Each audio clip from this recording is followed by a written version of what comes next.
Here is Controlling Destiny by James Allen. Preface.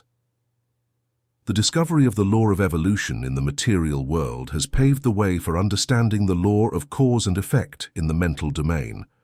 Thought follows a progressive order, just as the material forms it embodies. Not only cells and atoms are subject to cumulative and selective energy, but thoughts and actions in the realm of thought and action are also. Good persists because it best adapts, while evil eventually fades away. Recognizing the perfect law of causality that encompasses everything, both in mind and matter, frees from anxiety regarding the ultimate destiny of individuals and humanity. Man holds control over his destiny and conquers will by understanding natural laws, thus opening the path to understanding spiritual laws. Will, once blinded by ignorance and choosing evil, evolves with emerging wisdom, ultimately choosing good in a universe subject to the law. The final supremacy of man over evil is assured. Minor trials such as separation, pain, defeat, and death are mere formative stages leading toward a triumphant destiny. Even if his hands are wounded and his body weakened by toil, man unconsciously erects the temple of his own glory, one that will offer him an eternal abode of peace.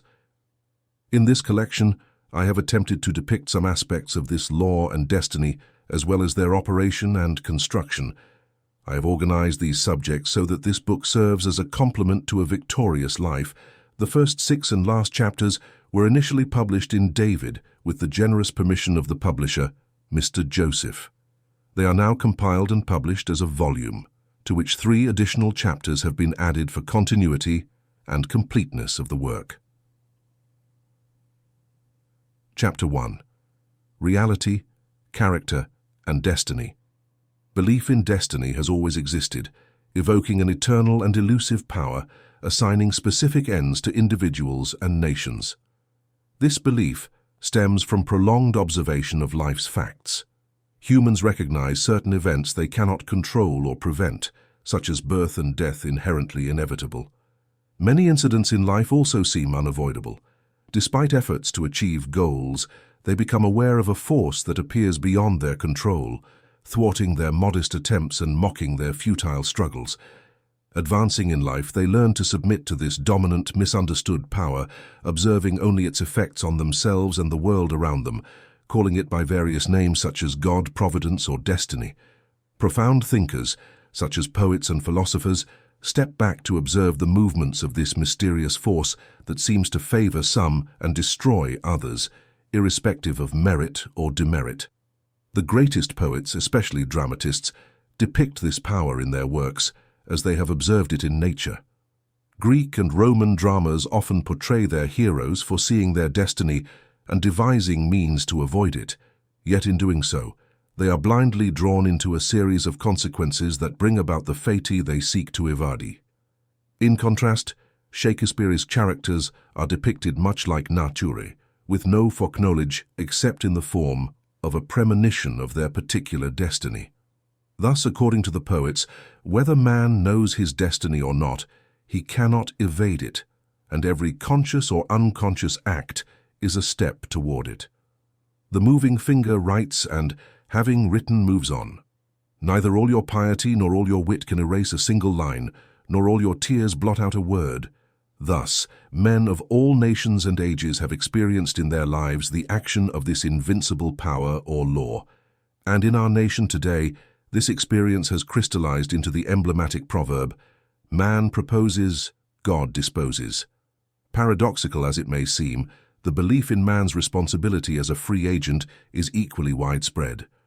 All moral teaching affirms man's freedom to choose his path and shape his destiny, and man's patient and tireless efforts to attain his goals are conscious declarations of freedom and power. This dual experience of destiny on one hand and freedom on the other has led to an endless controversy between believers in fatalism and advocates of free will, a controversy recently revived under the term determinism versus free will. Between these seemingly contradictory extremes, there always lies a middle path of balance, justice, or compensation that, while encompassing both extremes, cannot be qualified as either one, harmonizing them instead. This point of contact between the two extremes is the true path of truth, which cannot be partisan, but, by its nature, seeks to reconcile the extremes. Thus, in the matter at hand, there is a middle ground that establishes a close connection between destiny and free will. In reality, these two indisputable facts of stubborn human life are only two aspects of a central law, a unifying and all-comprehending principle, namely, the law of causality in its moral aspect. Moral causality requires both destiny and free will, both individual responsibility and individual predestination, for the law of causes must also be the law of effects, and cause and effect must always be equal. The train of causality, whether in matter or mind, must be eternally balanced and thus eternally just, eternally perfect. Therefore, it can be said that every effect is predestined, but the predominant power is a cause and not the fiat of arbitrary will. Man is caught in the train of causality. His life consists of causes and effects. He sows and reaps. Every act of his is a cause that must be balanced with its effects. He chooses the cause, i.e., his free will, but he cannot choose to alter or avoid the effect, i.e., his destiny. Thus, free will represents the power to initiate causes, while destiny is involvement in the effects. It is true that man is predestined to certain ends, but even if unaware, he has given the order for what is inevitable, whether good or bad, through his own actions. One could argue that man is not responsible for his actions. They are the effects of his character, and he is not responsible for the good or bad character given to him at birth. If character were given at birth, this would be true, and there would be no moral law or need for moral teaching. However, characters are not given facts. They evolve. They are actually effects, products of moral law, i.e., products of actions. Character is the result of an accumulation of acts an individual has performed throughout his life. Man is the actor of his own actions. As such, he is the blacksmith of his own character. And as an actor of his actions and blacksmith of his character, he is the creator and shaper of his destiny. He has the power to modify and alter his actions, and every time he acts, he modifies his character, whether for good or ill. Thus he predetermines new destinies for himself, disastrous or beneficial destinies, depending on the nature of his acts. Character itself is destiny. As a fixed combination of acts, it carries within itself the results of those acts. These results are hidden as moral seeds in the dark corners of character, awaiting their season of germination, growth, and fruition.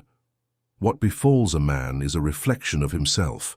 The destiny that pursued him, and from which he could not escape by effort or avoid by prayer, was the relentless demon of his own misdeeds, demanding and enforcing retribution.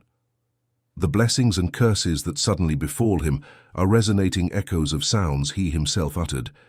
It is this knowledge of the perfect law that acts through and above all things, of the perfect justice that governs and adjusts all human affairs, that enables the good man to love his enemies and rise above all resentment and complaint. For he knows that only his own can reach him, and that even surrounded by persecutors, his enemies are but blind instruments of relentless retribution. Thus he does not blame them, but quietly receives his dues, and patiently pays his moral debts. But that's not all. He not only settles his debts, but takes care not to incur more. He watches himself and ensures his actions are blameless. While paying off his bad debts, he accumulates good ones. By ending his own sin, he ends evil and suffering. Now, let us examine how the law operates in specific cases in the realization of destiny through actions and character. First, let us examine the present life, for the present is the synthesis of all past. The net result of all that man has thought and done is contained within it. It is remarkable that sometimes the good man fails, while the unscrupulous man thrives, a fact that seems to challenge all moral maxims regarding the good outcomes of righteousness. Because of this, many people deny the operation of any just law in human life, and even assert that it is primarily the unjust who prosper. However, the moral law exists and is not altered or subverted by superficial conclusions. One must remember that man is an evolving and ever-evolving being. The good man has not always been good, the wicked man has not always been wicked.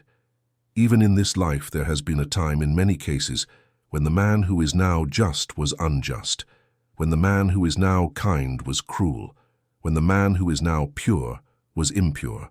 Conversely, there has been a time in many cases when the man who is now unjust was just, when the man who is now cruel was kind, when the man who is now impure was pure. Therefore, the good man who is currently struck by calamity is reaping the result of his previous seed of wickedness, and will later reap the happy result of his current seed of kindness. While the wicked man is now reaping the result of his previous seed of kindness, and will later reap the result of his current seed of wickedness. Characteristics are fixed mental habits resulting from actions. An act repeated a great number of times becomes unconscious or automatic, seemingly repeating itself effortlessly by the one performing it. Hence, it appears nearly impossible not to do it, having become a mental characteristic. Imagine an unemployed honest man seeking work but failing to find any. He exerts efforts but continues to fail. Where is justice in his situation? There was a time when this man had plenty of work, felt overwhelmed by it, avoided it, and longed for ease. He thought about how pleasant it would be to have nothing to do, did not appreciate the blessing of his situation, and desired convenience. His current desire to work, his constant search for work, will inevitably bring about a beneficial result. No longer aspiring to idleness, his current situation, as an effect whose cause is no longer propagated, will soon disappear, and he will find employment. If all his attention is now focused on work and he desires it above all else, then when it happens, he will be fulfilled. Work will flow from all sides, and he will prosper in his industry. Thus, just as joyful industry leads to greater industry and increasing prosperity, avoided or reluctantly undertaken work leads to a lesser degree of work and decreasing prosperity. Likewise, all the varied conditions of life as we see them are destinies forged by the thoughts and actions of each individual in particular. The same applies to the great variety of characters, which are the maturation and mature growth of the seed of actions. Thus the individual reaps what he sows, and the nation, as a community of individuals, also reaps what it sows. Nations rise when their leaders are just men, and they decline and fall when their just men disappear. Those in power set an example, good or bad, for the entire nation. A nation's peace and prosperity will be great when a line of leaders arises within it, who, having first established great character integrity, will direct the nation's energies towards the cultivation of virtue and character development. They know that only through personal industry, integrity, and nobility can national prosperity ensue. Nevertheless, there exists the great law that quietly and with infallible justice distributes the fleeting destinies of mortals, marked with tears or smiles, the fruit of their own hands. Life is a great school for character development, and through struggle and contention, vice and virtue, success and failure, all slowly but surely learn the lessons of wisdom. Chapter 2. The Science of Self-Control. We live in a scientific age. Men of science abound, tirelessly researching, analyzing, and experimenting for the discovery and increase of knowledge. Our public and private libraries overflow with imposing volumes on scientific subjects, and the marvelous achievements of modern science are ever before us, whether in our homes or in our streets, in the countryside or in cities, on land or at sea. We constantly witness before us a marvelous invention, a recent feat of science to enhance our comfort, speed up our pace, or spare the labor of our hands. However, despite our vast treasure trove of scientific knowledge, with its astounding and ever-growing results in the realm of discoveries and inventions, there is at our time a branch of science that has declined to the point of almost falling into oblivion. Nevertheless, this science is of much greater importance than all other sciences combined, and without it, all science would serve only selfish ends and contribute to man's destruction. I speak of the science of self-control. Our modern scientists study the elements and forces external to themselves in order to control and utilize them. The ancients studied the elements and forces within themselves in order to control and utilize them. The ancients produced masters of knowledge so powerful in this direction that they are still revered today as gods, and the vast religious organizations of the world are based on their achievements. As marvelous as the forces of nature are, they are far inferior to the combination of intelligent forces that constitute the mind of man and direct the blind mechanical forces of nature. Hence, to understand, control, and direct the inner forces of passion, desire, will, and intellect is to hold the destiny of man. Just as in ordinary science, there are degrees of achievement in this divine science, and a man is great in knowledge, great in himself, and great in his influence on the world to the extent that he is great in self-control. He who understands and masters the forces of external nature is the natural scientist, but he who understands and masters the internal forces of the mind is the divine scientist. The laws that operate to gain knowledge of external appearances also operate to gain knowledge of internal varieties. A man cannot become an accomplished scientist in a few weeks or months, or even in a few years, but only after many years of meticulous research can he speak with authority and rank among the masters of the science of self-control. A task all the more arduous because it is silent, unrecognized, and unappreciated by others, and one who wishes to pursue this science successfully must learn to be alone and work without reward concerning any external monument. The natural scientist follows in the acquisition of his own class of knowledge the following 5 steps, ordered and sequential. Observation, that is, carefully and persistently observing the facts of nature. Experimentation, after becoming familiar through repeated observations with certain facts, experimenting with these facts to discover natural laws. Subjecting these facts to rigorous analysis procedures to discover what is useless and what is valuable, rejecting the former while retaining the latter. Classification. After accumulating and verifying a mass of facts through countless observations and experiments, begin to classify these facts, grouping them together to discover an underlying law, a hidden and unifying principle that governs, regulates, and unites these facts. Deduction. This leads to the 4th step of deduction. From the facts and results before him, the scientist discovers certain invariable modes of action, thereby revealing the hidden laws of things. Knowledge. Once some laws have been demonstrated and established, it can be said that a person possesses knowledge. He is a scientist, a knowledgeable person. However, the acquisition of scientific knowledge is not an end in itself, great as it may be. People do not acquire knowledge solely for themselves, nor to keep it secretly in their hearts like a precious jewel in a dark chest. The end of this knowledge is its use, service, improvement of comfort, and happiness in the world. Thus, when someone becomes a scientist, they offer the world the benefit of their knowledge and selflessly give humanity the results of all their work. Beyond knowledge, there is another step, that of application, which is the correct and selfless use of acquired knowledge. The application of knowledge in invention for the common good. It should be noted that the 5 steps or processes listed follow an ordered sequence, and no man can become a scientist if he omits a single one. Without the first step of systematic observation, for example, one could not even enter the realm of knowledge of nature's secrets. At the beginning, the seeker of this knowledge is confronted with a multitude of things. These things are not understood. Many of them seem irreconcilably opposed to each other, and there is apparent confusion. But by following patiently and laboriously these 5 processes, he discovers the order, nature, and essence of things. He perceives the law or central laws that unite them in a harmonious relationship, thereby ending confusion and ignorance.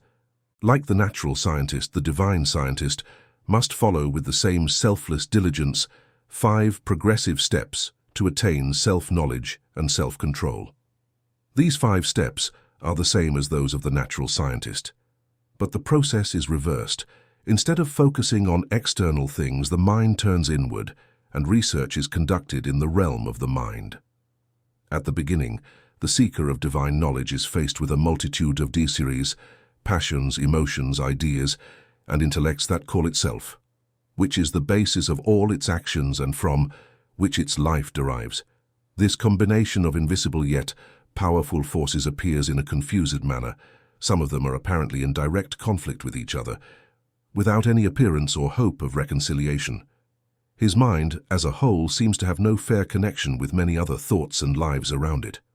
Ultimately, there is a condition of pain and confusion from which he would like to escape.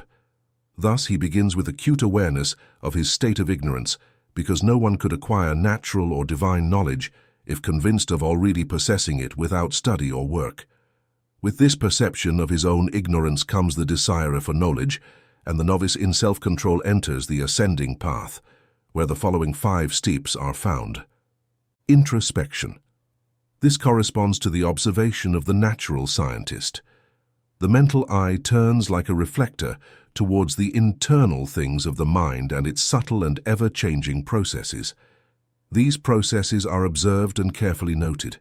This detachment from selfish gratifications, from the excitements of pleasures and worldly ambitions, to observe for the purpose of understanding one's own nature, marks the beginning of self-control.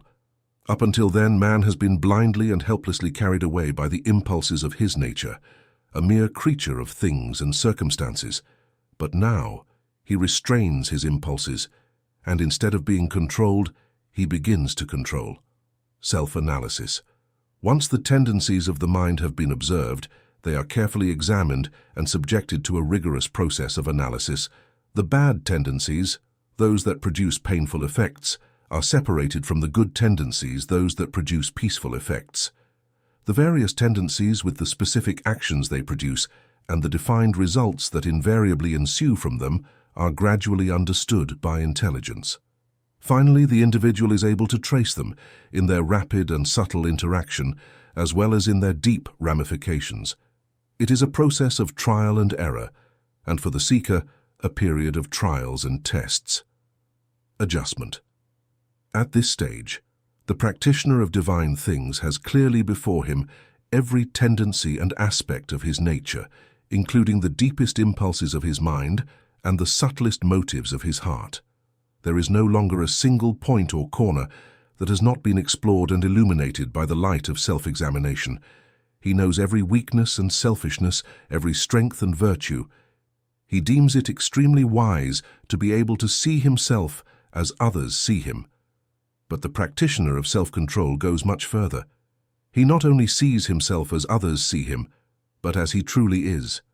Thus, facing himself, he makes no further effort to hide any secret flaw, does not defend himself with pleasant flatteries, does not underestimate or overestimate himself or his powers, does not curse himself with self-praise or self-pity. He sees the full extent of the task that lies before him. He has already undertaken the process of clarification and purification, like a farmer weeding and preparing the ground for his crops. Similarly, the student removes the weeds from his mind, cleanses it, and purifies it in preparation for sowing the seeds of righteous actions that will yield the harvest of a well-ordered life. Rectitude. Having adjusted his thoughts and actions to these minor laws that operate within mental activities, producing pain and pleasure, discomfort and peace, sadness and happiness, he now perceives that there is a great central law involved in these laws. Like the law of gravitation in the natural world, this law is supreme in the world of the mind. It is a law to which all thoughts and actions are subordinate, regulated, and held within their own sphere. It is the law of justice or rectitude, universal and supreme. He now aligns himself with this law. Instead of thinking and acting blindly, stimulated and influenced by external things, he subordinates his thoughts and actions to this central principle. He no longer does as he pleases, but what is right, universally and eternally correct. He is no longer the abject slave of his own nature and circumstances. He is now the master of his own nature and circumstances. He no longer allows himself to be carried away by the forces of his mind. He controls and guides them to achieve his goals. Having his nature under control and submission, he no longer has thoughts or actions contrary to the just law. Consequently, this law annuls suffering and defeat. He rises above the realm of sin and sadness, ignorance and doubt. He is strong, calm, and peaceful. Pure knowledge.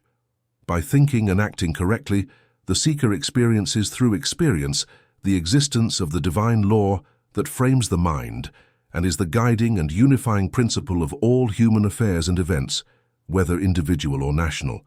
Thus, by perfecting self-control, he acquires divine knowledge. He reaches the point where one can say of him, as of the natural scientist, that he knows. He has mastered the science of self-control and has extracted knowledge from ignorance, order from chaos. He has acquired this knowledge of himself, which includes the knowledge of all men. This knowledge of his own life encompasses the knowledge of all lives, because all minds are essentially the same, differing only in degree. They are subject to the same law, and the same thoughts and actions, regardless of the individual executing them, will always produce the same results.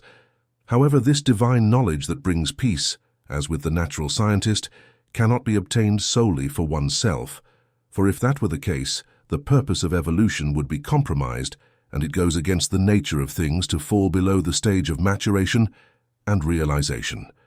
In fact, anyone who sought to obtain this knowledge only for their own happiness would inevitably fail. Beyond the fifth stage of pure knowledge, there is another stage, that of wisdom, which consists of the correct application of acquired knowledge. It consists of selflessly and unreservedly spreading the fruits of one's own labors upon the world, thus accelerating progress and uplifting humanity. It can be said of men who have not turned their attention to their own nature, to control and purify it, that they cannot clearly distinguish between good and evil, right and wrong. They pursue what they believe will bring them pleasure, and seek to avoid what they think will cause them pain. The source of their actions is the self, and they only painfully and fragmentarily discover what is good. They periodically suffer from serious pains and conscience remorse. In contrast, the one who practices self-control by following the 5 processes, which are 5 stages of growth, acquires knowledge that enables him to act in accordance with the moral law that governs the universe. He knows good and evil, right and wrong, and living in harmony with what is good and right. He no longer needs to consider what is pleasant or unpleasant. He does what is right. His nature is in harmony with his conscience, and there is no longer remorse. His mind is in harmony with the great law, and there is no more suffering or sin for him. Evil has ended, and good is everything to all. Chapter 3. Cause and Effect in Human Behavior. It is an axiom for scientists that every effect is linked to a cause. Apply this to the domain of human behavior, and the principle of justice is revealed. Every scientist knows, and now everyone believes, that perfect harmony prevails in every portion of the physical universe, from the smallest particle of dust to the largest sun. Everywhere there is exquisite adjustment. In the sidereal universe, with its millions of suns moving majestically in space, there is perfect order. And likewise, in the natural world, with its myriad aspects of life and its infinite variety of forms, there exist clearly defined limits of specific laws through which confusion is avoided. There is eternal unity and harmony. If this universal harmony could be arbitrarily broken, even in the slightest details, the universe would be nothing but universal chaos, and there could be no cosmos. It cannot, therefore, be possible, in a universe of laws, that a personal power exists that is superior to these laws, in the sense that it could defy or ignore them. In fact, whatever creatures exist, whether they be men or gods, they exist by virtue of these laws. The highest, best, and wisest of all beings will show their greatest wisdom by total obedience to this law, which is wiser than wisdom itself.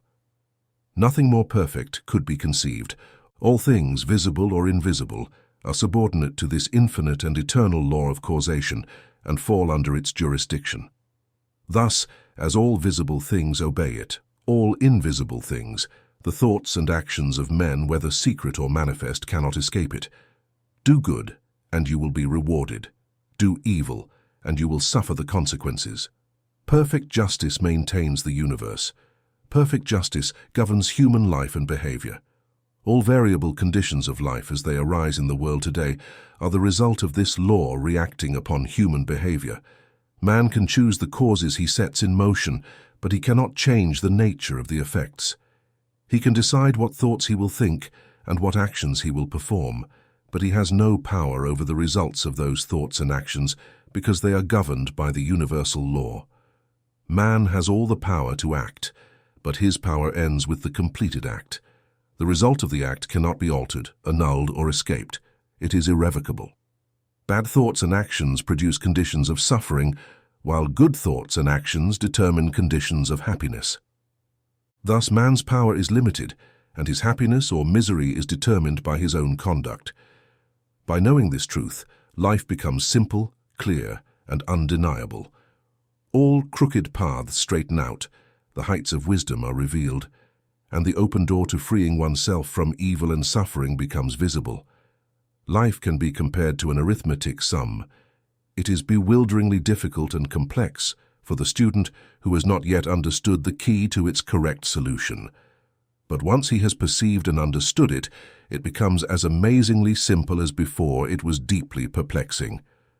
You can form an idea of this relative simplicity and complexity of life by fully recognizing and understanding the fact that, while there are dozens, even hundreds of ways to incorrectly solve a problem, there is only one way to solve it correctly. Once you have found that correct way, you know it's the right one. Your perplexity disappears, and you know you have mastered the problem. It's true that a student, while incorrectly solving a problem, may think they have solved it correctly, but they aren't sure. Their perplexity persists, and if they are a serious and capable student, they will recognize their mistake when the teacher points it out. Similarly, in life, people may think they are living correctly while continuing to live wrong due to ignorance. However, the presence of doubt, perplexity, and unhappiness is a sure indication that they have not yet found the right path. There are foolish and negligent students who would like to pass an incorrect answer as correct before acquiring true knowledge of the numbers. However, the eye and skill of the teacher quickly detect falseness. Similarly, in life, there cannot be falsification of results. The eye of the great law reveals and exposes that 2 and 2 make 4 for eternity, and no amount of ignorance, stupidity, or deceit can make the result 11. If one superficially looks at a piece of cloth, it appears as just that, a piece of cloth. But if one goes beyond, investigates its making, and examines it closely, it's seen to be composed of a combination of individual threads. Even though all the threads are interdependent, each thread follows its own course at all times, never merging with its fellow thread. It's this total absence of confusion among the individual threads that makes the finished work a piece of cloth. Any disharmonious combination of the threads would produce a pile of waste or an useless rag. Life is akin to a piece of cloth, and the threads composing it are individual lives. The threads, though interdependent, do not merge with one another. Each follows its own course. Each individual undergoes and reaps the consequences of their own actions, not those of others' actions. Each one's course is simple and defined. Together, they form a complex yet harmonious combination of sequences.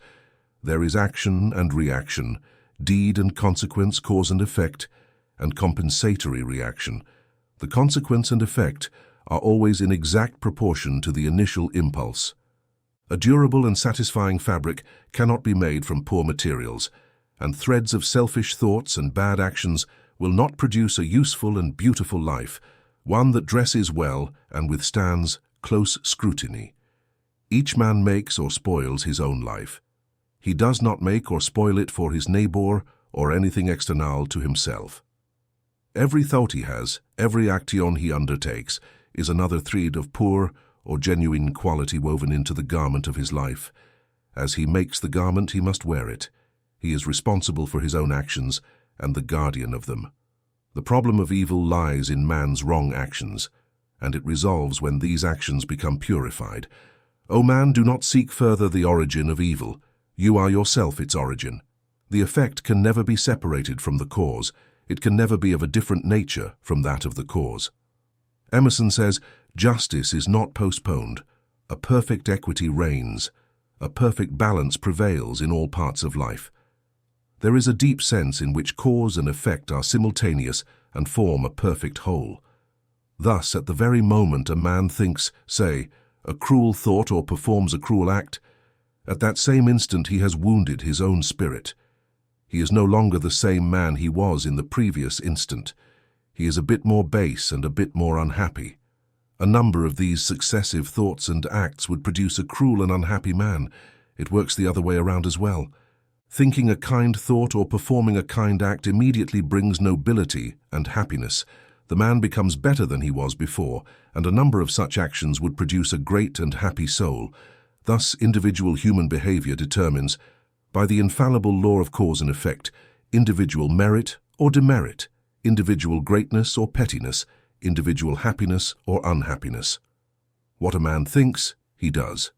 What he does, that is what he is. If man is perplexed, unhappy, anxious, or miserable, let him look at himself, for there, and nowhere else, lies the source of all his woes. Chapter 4. Training of Will. The development of firmness and stability of character, commonly termed willpower, is one of man's primary duties. Its possession is essential for his temporal and eternal well-being. Firmness of purpose lies at the foundation of all successful endeavors, whether in worldly affairs or on the spiritual plane. Without it, man can only be unhappy and dependent on others for the support he should find within himself. The mystery that has been thrown over the subject of developing willpower by those who claim to sell occult advice on the subject for as many dollars must be avoided and dispelled. Nothing can be further from the secret and mystery than the practical methods by which willpower alone can be developed. The true path to cultivate willpower is already found in the individual's daily life, and it's so simple that most, seeking something complicated and mysterious, overlook it. A little logical thinking will quickly convince a man that he cannot be weak and strong at the same time.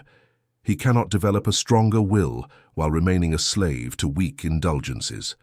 Therefore, the direct and singular path to greater strength is to tackle and conquer one's weaknesses. All means to cultivate willpower are already at hand in the individual's mind and life. They reside in the weak side of his character, and it's by attacking and overcoming these weaknesses that the necessary willpower can be developed.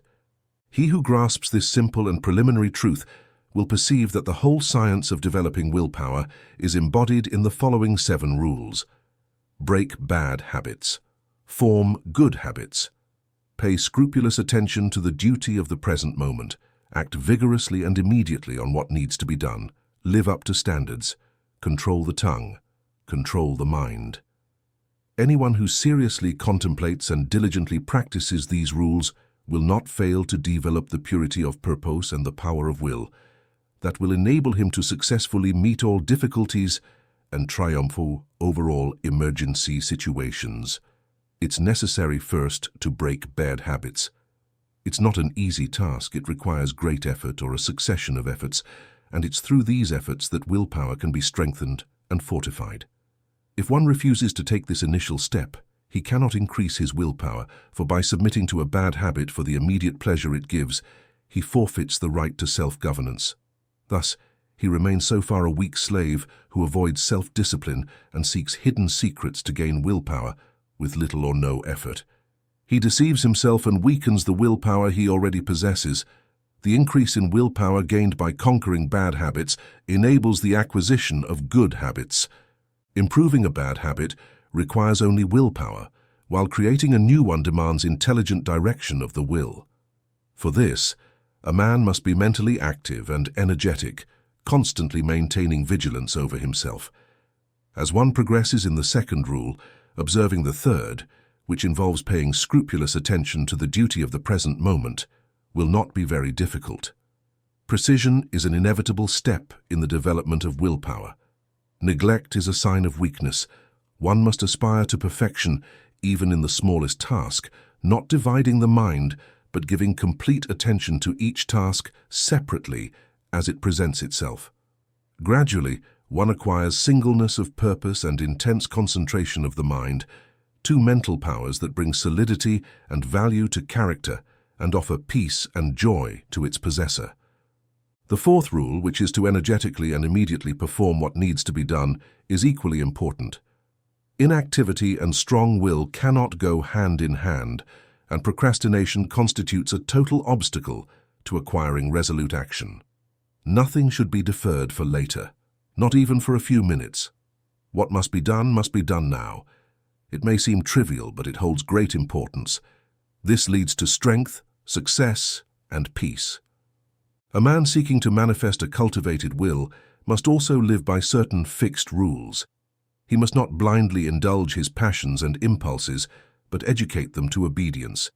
He must live by principles and not by passions. He must decide what he will eat, drink, and wear, and what he will not eat, drink, and wear. The meals he takes during the day and at what times, the time he will retire and rise, all must be set for the just governance of his conduct in every realm of his life, and he must religiously adhere to them. To live freely and unrestrained, yielding to the call of appetite and inclination, is to be a mere animal and not a human being endowed with will and reason. The beast in man must be rebuked, disciplined, and subdued, and this can only be accomplished by training the mind and living according to certain fixed rules of correct behavior. The saint achieves sanctity by not violating his vows, and the man who lives by good and fixed rules is strong in reaching his goal. The sixth rule, which concerns control of the tongue, must be practiced until one has perfect control over speech, so that nothing is said with anger, irritability, or ill intention. A man of strong will does not allow his tongue to speak recklessly and uncontrolled. If these 6 rules are faithfully followed, they will lead to the 7th, which is the most important of all: properly controlling the mind. Self-mastery is the most essential thing in life, yet the least understood. However, one who patiently practices the rules presented here, applying them in all aspects of life, will learn through their own experience and efforts to control and train their mind. Thus, they will earn the supreme crown of humanity, the crown of a perfectly balanced will.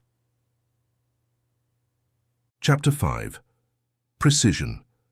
Precision is about doing small things as if they were the greatest in the world. It's generally overlooked that the small things in life are of vital importance, and the feeling that small things can be overlooked, forgotten, or disregarded is at the root of this lack of precision that is so common and results in imperfect work and unhappy lives. When one realizes that the great things in the world and life are made up of a combination of small things, and that without this aggregation of small things, the great things would not exist, one begins to pay careful attention to what was previously considered insignificant. Thus, one acquires the quality of precision and becomes a useful and influential person because possessing or lacking this quality can make all the difference between a life of peace and power and one of misery and weakness. Every employer knows how rare this quality is and how difficult it is to find men and women who put thought and energy into their work and perform it completely and satisfactorily. There is an abundance of poor workmanship, and competence and excellence are acquired by a few. Carelessness, negligence, and laziness are vices so common that it should not be surprising that despite social reform, the ranks of the unemployed continue to swell. Well, those who waste their work today will seek and ask in vain for work another day, at a time of greater necessity. The law of survival of the fittest is not based on cruelty, but on justice. It's an aspect of that divine equity that prevails everywhere. Vice is chastised by many punishments, otherwise how could virtue develop? The careless and lazy cannot prevail over the thoughtful and industrious, nor can they be on the same level. A friend of mine tells me that his father gave all his children the following advice: regardless of your future work, engage in it fully and conscientiously. Then you will not have to fear for your well-being. There are so many careless and negligent people that the services of a valuable man are always in demand. I know people who, for years, have struggled to find competent work in areas that do not require exceptional skill, but primarily demand foresight, energy, and careful attention. They have been dismissed one after another for negligence, laziness, incompetence, and constant neglect of duty, not to mention other vices unrelated to this subject. However, the huge army of the unemployed continues to protest against laws, society, and heaven. The cause of this common neglect should not be sought far. It lies in that thirst for pleasure that not only turns away from constant effort, but also prevents one from doing better work and fulfilling their duty properly. Recently, I heard of a case of a poor woman to whom a responsible and lucrative position was given upon her request. She had been in the position only a few days when she began talking about her travel plans for her own pleasure. Within a month, she was dismissed for negligence and incompetence. Just as two objects cannot occupy the same space at the same time, a mind occupied by pleasure cannot focus on perfect duty. Pleasure has its place and time, but it must not intrude on the mind during the hours dedicated to duty. Those who, while engaged in their worldly duties, constantly think of pleasures to come, can only spoil their work or even neglect it when their pleasure seems at stake. Precision is fullness. Perfection means doing something in such a way as to desire nothing more. It is doing one's work as well, if not better, than anyone, at least not less well than the best. This means deep thinking, great energy, persistent application of the mind to its task, cultivating patience, perseverance, and a high sense of duty. An old master said, "If something needs to be done, let the man do it, let him set about it vigorously." And another master said, "Whatever your hand finds to do, do it with all your might." One who lacks precision in their worldly duties will also lack this quality in spiritual realms. They will not improve, will be weak and unenthusiastic in their religion, and will achieve no good and useful goals. The person who keeps an eye on worldly pleasure and another on religion, thinking they can profit from both conditions, will be incomplete in both their pursuit of pleasure and religion. But they will make an regrettable affair of both. It is better to be a willing worldling than a half-hearted religious person. It is better to devote one's whole mind to an inferior thing than half of it to a superior thing. It is better to be meticulous, even in a wrong or selfish direction, than to be inefficient and meticulous in good directions, because precision leads more quickly to the development of character and the acquisition of wisdom. It accelerates progress and development, and while it leads the bad towards something better, it urges the good to reach even higher peaks of usefulness and power. Chapter 6. Building the Mind and Building Life. Everything in nature and in the works of man is the result of a construction process. Rock is composed of atoms, the plant, the animal, and the man are composed of cells. A house is built with bricks, and a book is constructed with letters. A world is made up of a great number of forms, and a city is composed of a great number of houses. The arts, sciences, and institutions of a nation are built through the efforts of individuals. The history of a nation is the construction of its deeds. The construction process requires the alternate process of destruction. Old forms that have fulfilled their function decompose, and the materials they are composed of enter into new combinations. There is mutual integration and disintegration in all composite bodies. Old cells are constantly disintegrating, and new ones form to take their place. The works of man also require continuous renovation until they become old and useless, at which point they are demolished to serve a better purpose. These two processes of destruction and reconstruction in nature are called death and life, whereas in the artificial works of man they are called destruction and restoration. This dual process, which universally occurs in visible things, also universally occurs in invisible things. Just as a body is composed of cells and a house of bricks, a man's mind is built from thoughts. The varied characteristics of men are nothing more than compositions of thoughts in different combinations. Here, we see the profound truth of the saying, "As a man thinketh in his heart, so is he." Individual characteristics are fixed thought processes, meaning they are so integrated into character that they can only be changed or eliminated with prolonged willpower effort and sustained personal discipline. Character is built in the same way as a tree or a house, through the constant addition of new material, and this material is thought. With the help of millions of bricks, a city is built, and with the help of millions of thoughts, a mind is built, a character. Each man is a builder of minds, whether he recognizes it or not. Each man must inevitably think, and each thought is another brick added to the construction of the mind. This laying of bricks is often done loosely and negligently by many people, resulting in unstable and wavering characters, ready to collapse at the first breath of problems or temptations. Some also add a great number of impure thoughts. These are like rotten bricks that collapse as quickly as they are laid, always leaving an unfinished and unattractive structure, unable to provide comfort or refuge to its owner. Weakening thoughts about personal health, exhausting thoughts about illicit pleasures, debilitating thoughts of failure, and unhealthy thoughts of self-pity and self-glorification are useless bricks with which no solid mental structure can be built. Pure, wisely chosen, and well-placed thoughts are like durable bricks that will never collapse, and with which one can quickly build a finished and beautiful edifice, offering comfort and shelter to its owner. Revitalizing thoughts of strength, confidence, duty, inspiring thoughts of a great, free, altruistic life are useful bricks with which one can build a strong mental edifice. The construction of such a building requires that the old habits of useless and harmful thought be demolished and destroyed, just as the construction of grander dwellings occurs as the seasons pass. Each man is the builder of himself. If he is the occupant of a mental dwelling that lets in the rains of many problems and suffers the sharp winds of repeated disappointments, he must set to work to build a nobler dwelling that offers better protection against these mental elements. Feebly attempting to shift the blame for his poor construction onto his ancestors, or anything outside of himself, will bring him neither comfort nor help in building a better dwelling. When he becomes aware of his responsibility and roughly estimates his power, he then begins to build like a true craftsman and produce a symmetrical and complete character that will endure and be appreciated by posterity. While offering unshakable protection for himself, he will continue to shelter many combatants when the entire visible universe rests on a few mathematical principles.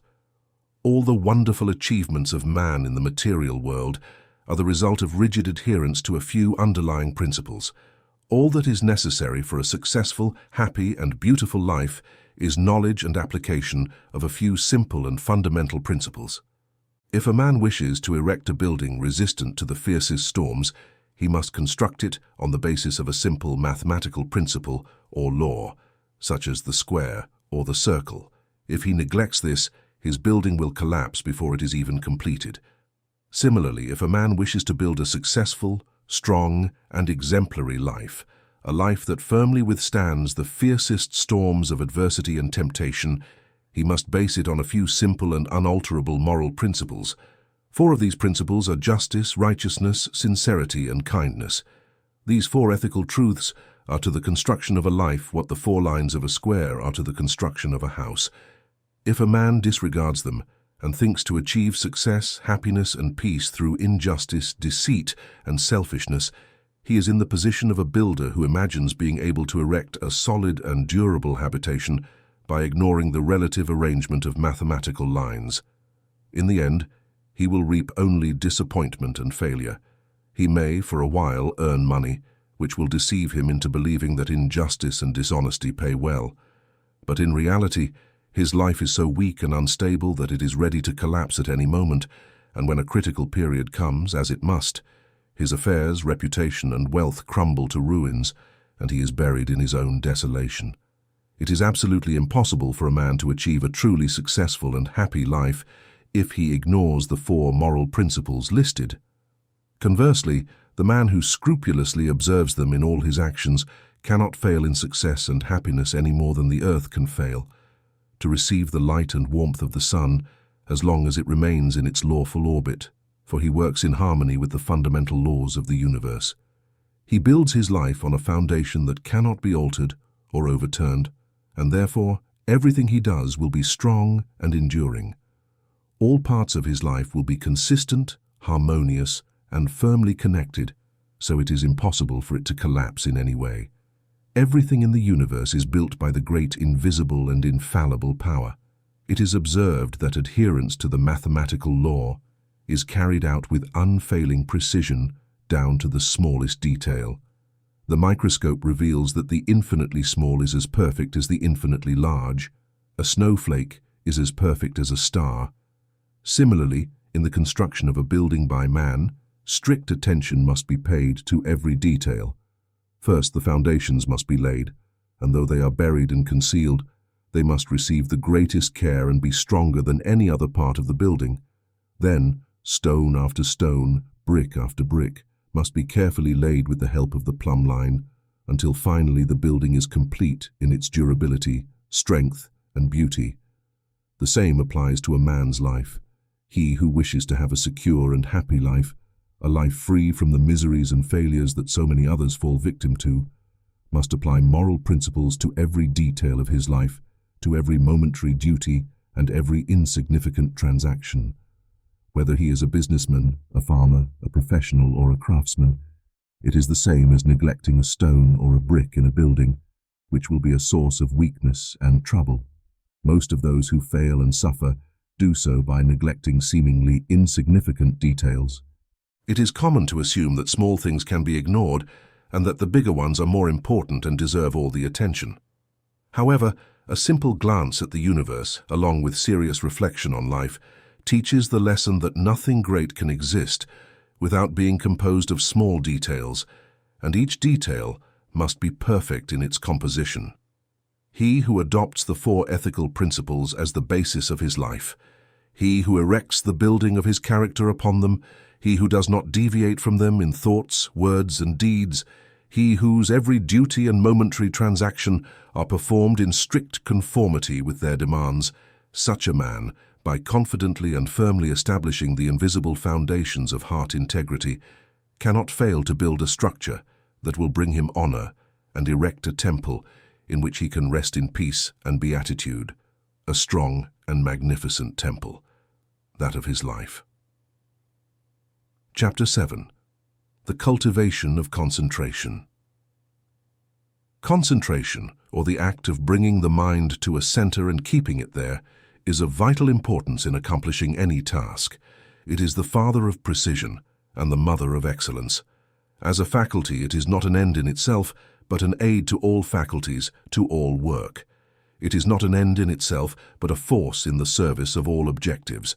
Just as steam in mechanics is a dynamic force in the machinery of the mind and in life's functions, the faculty of concentration is a common possession, though rare in its perfection, just as will and reason are common possessions, though the possession of perfectly balanced will and complete reason is rare. The mystery that some modern mystical writers have cast around concentration is entirely unnecessary. Every successful person, no matter the direction of their success, practices concentration, even if they know nothing about it as a subject of study. Whenever a person is absorbed in a book, a task, devotion, or duty, concentration comes into play to a greater or lesser degree. Many books claiming to give instructions on concentration make it an end in itself. There is no surer or quicker path to its destruction.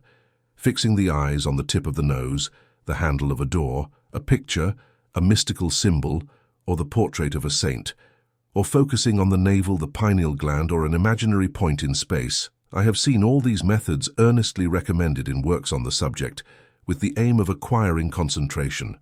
It is like trying to nourish the body by merely chewing without swallowing. Such methods hinder the very goal they pursue, leading to dispersion rather than concentration, to weakness rather than power, to stupidity rather than intelligence.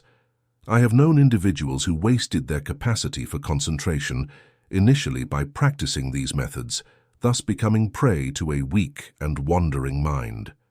Concentration is an aid to doing something. It is not an action in itself.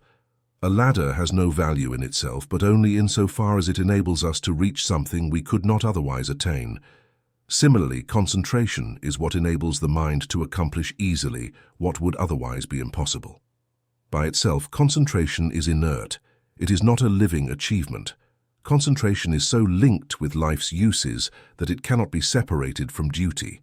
He who tries to acquire it, apart from his task, his duty, will not only fail but will diminish his mental mastery and executive ability. Consequently, he will become less and less fit to succeed in his enterprises. All means of cultivating concentration are already present in the task of the moment, whether it be acquiring divine knowledge or sweeping a floor, without resorting to methods that have no practical relationship with life. For what is concentration but the guiding of a well-controlled mind to the accomplishment of what must be done?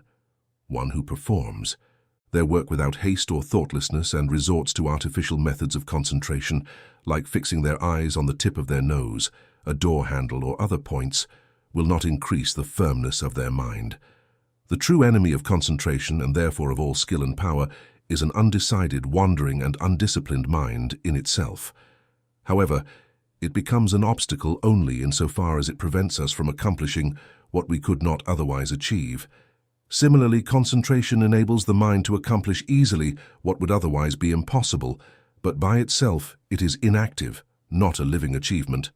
A dispersed and undisciplined army would be useless. To be effective in action and swift in victory, it must be firmly concentrated and masterfully directed. Scattered and blurred thoughts are weak and useless, while collected, ordered, and directed thoughts towards a specific point are invincible. Confusion, doubt, and difficulties yield before its masterful focus. Concentrated thought largely contributes to all success and informs all victories. There is no secret in its acquisition, for it is governed by the underlying principle of all development: practice. To be capable of doing something, one must begin doing it and continue until mastery is achieved. This principle prevails universally in all fields: arts, sciences, trades, learning, religious behavior. To learn to paint, one must paint. To skillfully use a tool, one must use the tool. To become learned, one must learn. To become wise, one must perform wise acts. And to successfully develop the concentration of the mind, one must practice it. However, action itself is not sufficient. Everything must be done with energy and intelligence. Therefore, the principle of concentration consists in engaging in your daily task, putting all your intelligence and mental energy into it. Whenever your thoughts begin to wander aimlessly, bring them back to the task at hand. The center upon which you must concentrate your mind is not your pineal gland, a picture in space, but the work you do daily.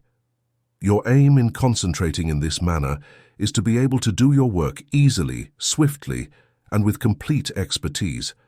For as long as you cannot do your work in this way, you have acquired no degree of control over your mind, and you have not developed the power of concentration.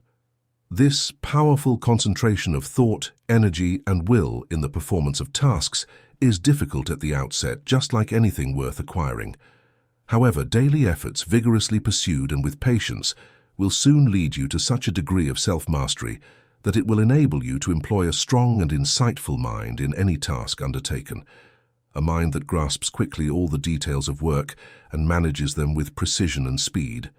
Therefore, as your ability to concentrate increases, your utility in the general scheme of things will increase, and your value to the world will grow. This will enable you to welcome nobler opportunities and open the door to higher duties. You will also experience the joy of a richer and fuller life. The process of concentration involves the following 4 stages: attention, contemplation, abstraction, restful activity. At first, thoughts cease, and the mind focuses on the object of concentration, which is the current task. This is called attention. Then the mind awakens to serious reflection on how to proceed with the task. This is called contemplation.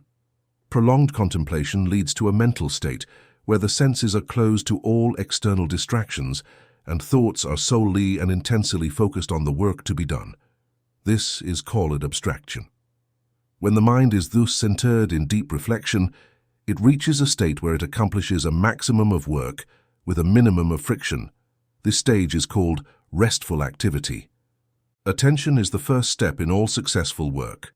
Those who neglect it fail in everything they undertake.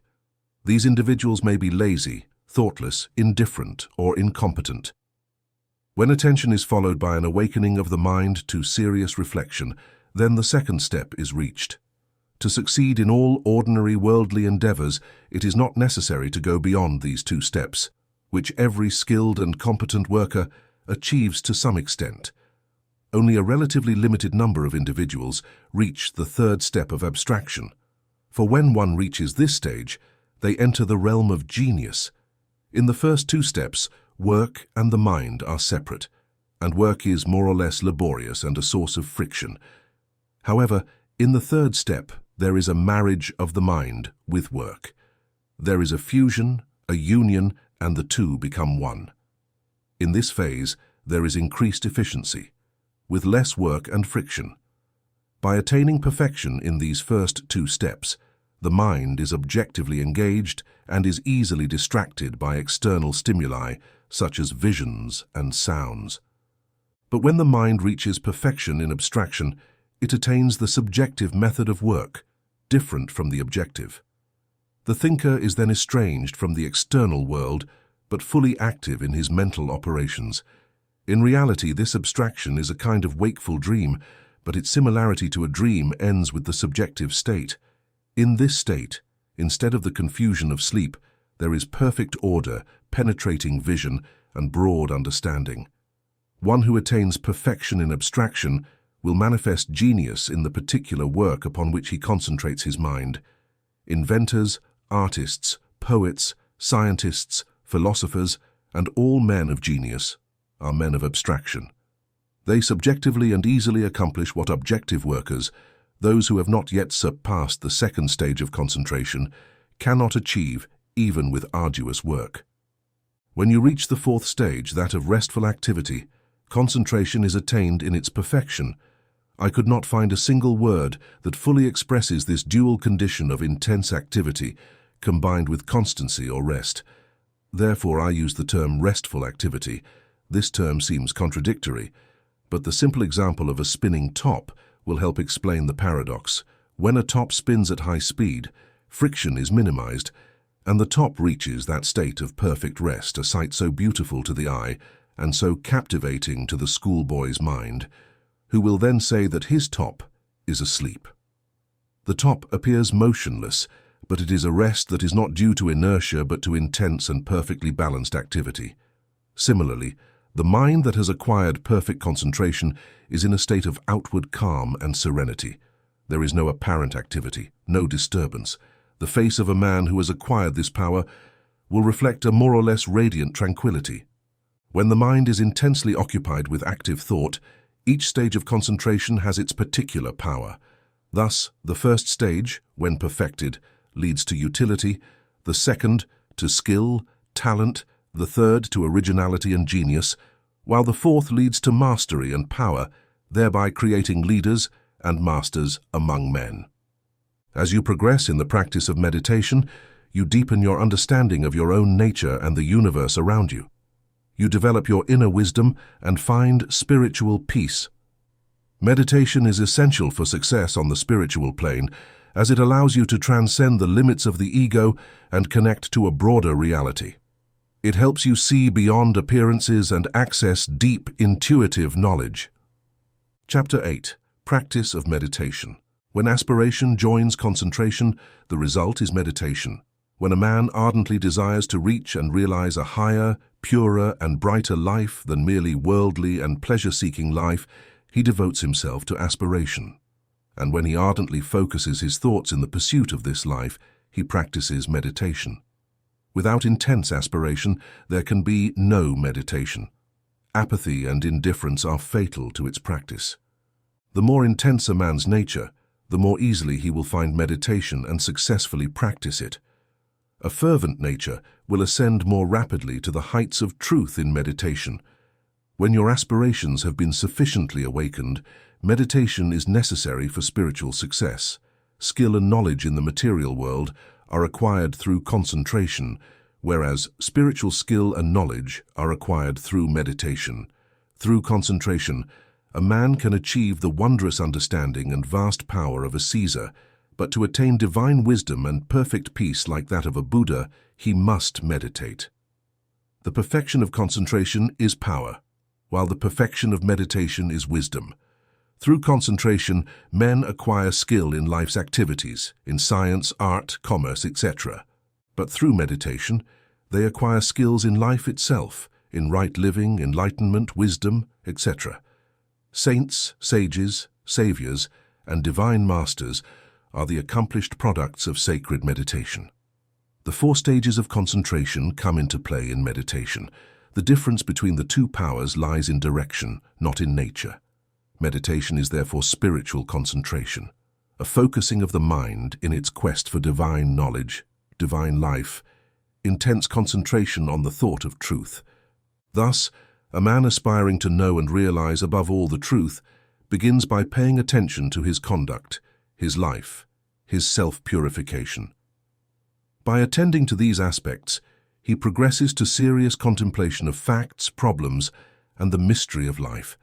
By contemplating thus, he comes to love the truth with such fullness and intensity that he is wholly absorbed in it.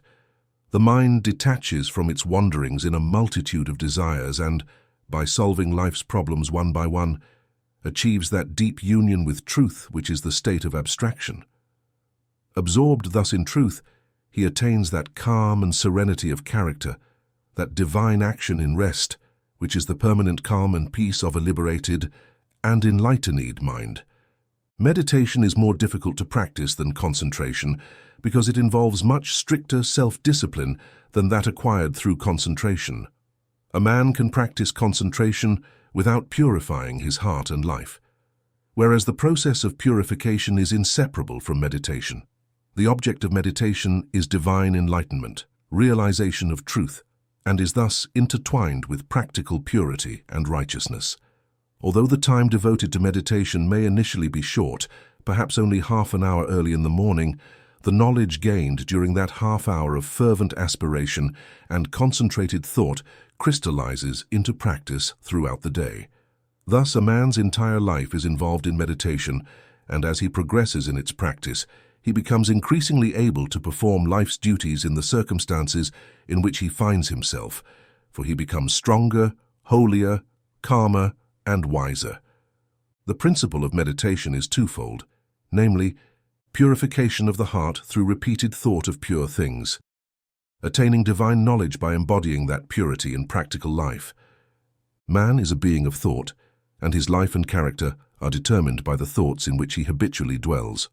Through practice, association, and habit, thoughts tend to repeat more and more easily and frequently, thus setting the character in a given direction, producing that automatic action called habit. By daily meditating on pure thoughts, the meditative man forms the habit of pure and enlightened thinking, which leads to pure and enlightened actions to well-performed duties. Through constant repetition of pure thoughts, he eventually becomes one with these thoughts, and he becomes a pure being, manifesting his realization in pure actions in a serene and wise life. Here is the translation of the text into English.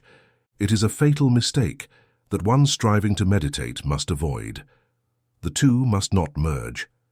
Daydreaming is a dream in which a person indulges. Meditation is a strong and resolute thought in which a person ascends. Daydreaming is easy and pleasant. Meditation is initially difficult and tedious. Daydreaming feeds on indolence and luxury. Meditation stems from effort and discipline. Daydreaming is initially seductive, then sensual.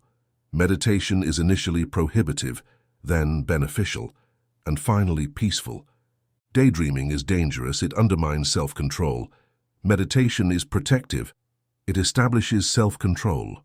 There are certain signs that help distinguish whether one is daydreaming or meditating. The signs of daydreaming are as follows: desire to avoid effort, desire to experience the pleasures of the dream, increasing disgust towards one's own worldly duties, desire to evade one's own worldly responsibilities, fear of consequences, desire to earn money with as little effort as possible, lack of self-control.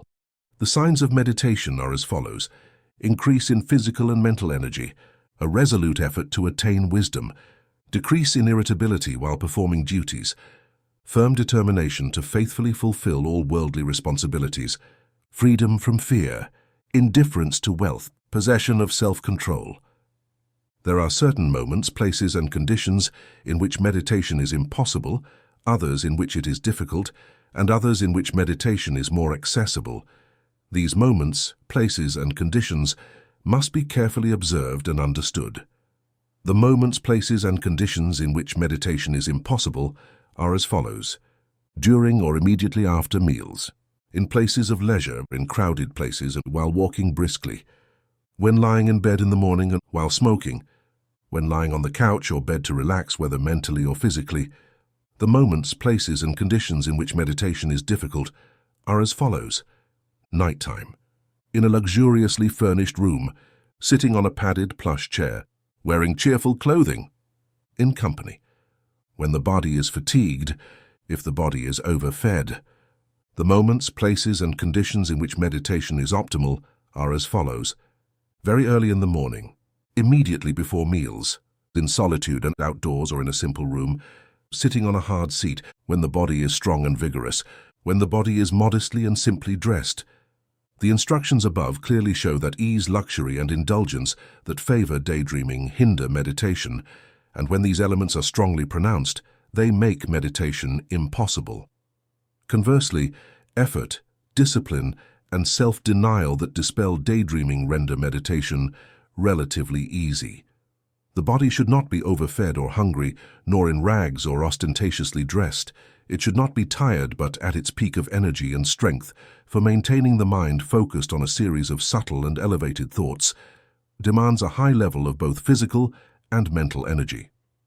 Often aspiration can be awakened, and the mind can be renewed in meditation by mentally repeating a lofty precept, a beautiful phrase, or a verse of poetry. However, this mental repetition should not be mechanical, but should be done with love and concentrated devotion. In this way, aspiration and concentration harmoniously combine to effortlessly produce the state of meditation. Chapter 9. The Power of Purpose. Dispersal is weakness, concentration is power, destruction is a process of dispersal, preservation is a process of union. Things are useful, and thoughts are powerful insofar as their components are strongly and intelligently concentrated. Purpose is a highly concentrated thought. All mental energies are directed toward the realization of an object, and the obstacles that stand between the thinker and the object are successively overturned and overcome. Purpose is the cornerstone of the temple of achievement. It unites into a complete whole that which would otherwise be scattered and useless. Empty whims, fleeting fancies, vague desires, and half-hearted resolutions have no place in purpose.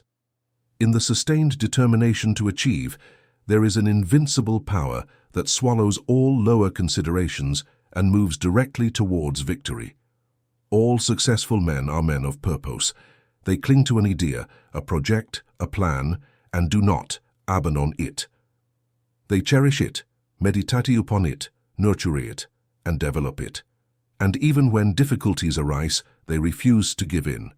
In fact, the intensity of purpose increases as the increasing magnitude of obstacles stands before them.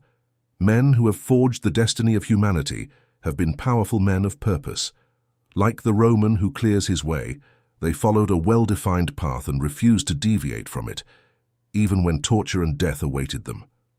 The great leaders of the race are the creators of mental paths, and humanity follows the intellectual and spiritual paths they have laid out. In an Alexander, a Caesar, or a Napoleon, we see the power of purpose when directed through earthly and personal channels. In a Confucius, a Buddha, or a Christ, we perceive its most expansive power when its course follows heavenly and impersonal paths. Purpose goes hand in hand with intelligence. There are minor and major purposes depending on degrees of intelligence. A great intelligence will always have a great purpose, while a weak intelligence will lack purpose. A wandering soul is a sign of its undevelopment, and it can resist unwavering purpose and hinder it. Inert matter yields to living force, and circumstances succumb to the power of purpose. Indeed, the man of malevolent purpose will destroy himself in achieving his aims, but the man of good purpose cannot fail. He only needs to daily renew the fire and energy of his unswerving resolution to accomplish his goal. The weak man who laments because he is not understood will accomplish little. The vain man who abandons his resolution to please others and gain their approval will accomplish little. The double-minded man who thinks to compromise, his purpose will fail. The man of unswerving purpose, even when misunderstandings, unjust accusations, or fair flatteries and promises rain upon him, will not depart from a fraction of his resolution. He is the man of excellence, of success, of greatness, and of power. Obstacles stimulate the man of purpose, difficulties encourage him to renewed effort, mistakes, losses, and pains do not subdue him, and failures become the steps to success. He is always conscious of the certainty of final accomplishment. All things eventually yield to the silent, irresistible, conquering, and victorious energy of purpose. As the poet William Ernest Henley said in the poem Invictus, In the night that covers me, black as the pit from pole to pole, I thank whatever gods may be for my unconquerable soul. In the fell clutch of circumstance I have not winced nor cried aloud. Under the bludgeonings of chance my head is bloody, but unbowed. Beyond this place of wrath and tears looms but the horror of the shade, and yet the menace of the years finds and shall find me unafraid. It matters not how strait the gate, how charged with punishments the scroll. I am the master of my fate, I am the captain of my soul. Purpose is the power of determination. Blessed is the man who struggles against his own selfishness, for with each victory over himself, he will taste a joy that will never leave him, but will become an integral part of his spiritual nature. Life has a price, and that price is effort. The pinnacle of effort is accomplishment. The reward of accomplishment is joy.